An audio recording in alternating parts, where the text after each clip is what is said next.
Sky news Punjab ਤੇ ਇਸ ਵੇਲੇ ਦੀ ਸਭ ਤੋਂ ਵੱਡੀ ਖਬਰ ਕੋਰੋਨਾ ਦੇ ਚਲਦਿਆਂ ਸ੍ਰੀ ਅਮਰਨਾਥ ਯਾਤਰਾ ਰੱਦ ਕਰ ਦਿੱਤੀ ਗਈ ਹੈ। ਇਸ ਸਾਲ ਵੀ ਸ੍ਰੀ ਅਮਰਨਾਥ ਯਾਤਰਾ ਨਹੀਂ ਹੋਵੇਗੀ। ਤਾਂ ਇਸ ਵੇਲੇ ਦੀ ਸਭ ਤੋਂ ਵੱਡੀ ਤੇ ਅਹਿਮ ਖਬਰ ਤੁਹਾਨੂੰ ਦੱਸ ਰਿਹਾ ਹੈ ਕਿ ਕੋਰੋਨਾ ਦੇ ਮੱਦੇਨਜ਼ਰ ਹੁਣ ਸ੍ਰੀ ਅਮਰਨਾਥ ਯਾਤਰਾ ਨੂੰ ਲਗਾਤਾਰ ਦੂਜੇ ਸਾਲ ਵੀ ਬੰਦ ਕਰ ਦਿੱਤਾ ਗਿਆ, ਰੱਦ ਕਰ ਦਿੱਤਾ ਗਿਆ। ਯਾਨੀ ਕਿ ਇਸ ਸਾਲ ਵੀ ਸ੍ਰੀ ਅਮਰਨਾਥ ਯਾਤਰਾ ਨਹੀਂ ਹੋਵੇਗੀ, ਕਿਉਂਕਿ ਤੁਹਾਨੂੰ ਦੱਸ ਦਈਏ ਕਿ ਜੂਨ ਦੇ ਇਸ ਮਹੀਨੇ ਦੇ ਵਿੱਚ ਸ੍ਰੀ ਅਮਰਨਾਥ ਦੀ ਯਾਤਰਾ ਸ਼ੁਰੂ ਹੋ ਜਾਂਦੀ ਸੀ, ਲੇਕਿਨ ਕੋਵਿਡ-19 ਦੇ ਚਲਦਿਆਂ ਹੁਣ ਇਹ ਅਹਿਮ ਫੈਸਲਾ ਲਿੱਤਾ ਗਿਆ ਹੈ ਕਿ ਇਸ ਸਾਲ ਵੀ ਸ੍ਰੀ ਅਮਰਨਾਥ ਯਾਤਰਾ नहीं होवेगी।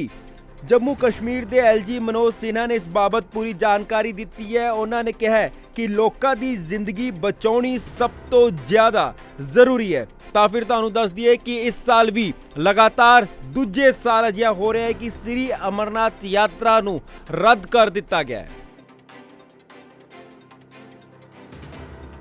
स्काई न्यूज़ पंजाब ते इस वेले दी सब तो वड्डी खबर कोरोना के चलदे श्री अमरनाथ यात्रा रद्द कर दी गई है।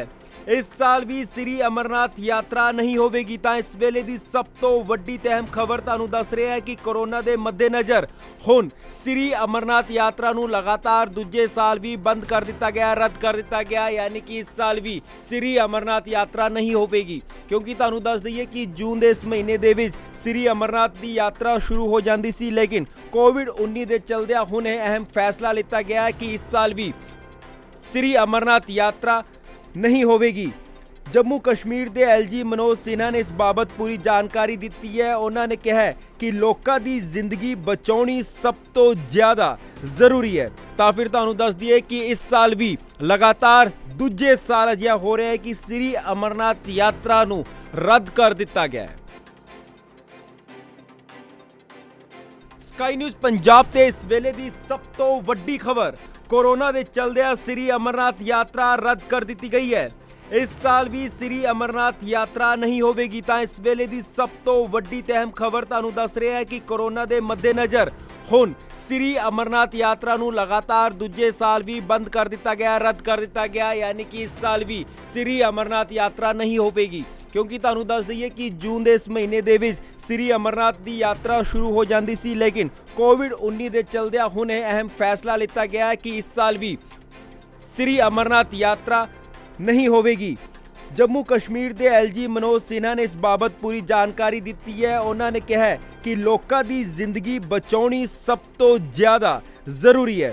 तो फिर तुहानू दस दिए कि इस साल भी लगातार दूजे साल अजिहा हो रहा है कि श्री अमरनाथ यात्रा नू रद्द कर दिता गया है। स्काई न्यूज़ पंजाब ते इस वेले दी सब तो वड्डी खबर कोरोना के चलदे श्री अमरनाथ यात्रा रद्द कर दी गई है। इस साल भी श्री अमरनाथ यात्रा नहीं होवेगी। तो इस वेले की सब तो वड्डी ते अहम खबर तुहानू दस रहा है कि कोरोना के मद्देनज़र हुण श्री अमरनाथ यात्रा नू लगातार दूजे साल भी बंद कर दिता गया, रद्द कर दिता गया। यानी कि इस साल भी श्री अमरनाथ यात्रा नहीं होवेगी, क्योंकि तुहानू दस दईए कि जून के इस महीने दे विच श्री अमरनाथ की यात्रा शुरू हो जाती सी, लेकिन कोविड-19 के चलदे हुण यह अहम फैसला लिया गया है कि इस साल भी श्री अमरनाथ यात्रा नहीं होवेगी। जम्मू कश्मीर के एलजी मनोज सिन्हा ने इस बाबत पूरी जानकारी दी है। उन्होंने कहा है कि लोगों की जिंदगी बचानी सब तो ज़्यादा जरूरी है। तो फिर तुहानू दस दिए कि इस साल भी लगातार दूजे साल अजिहा हो रहा है कि श्री अमरनाथ यात्रा नू रद्द कर दिता गया है।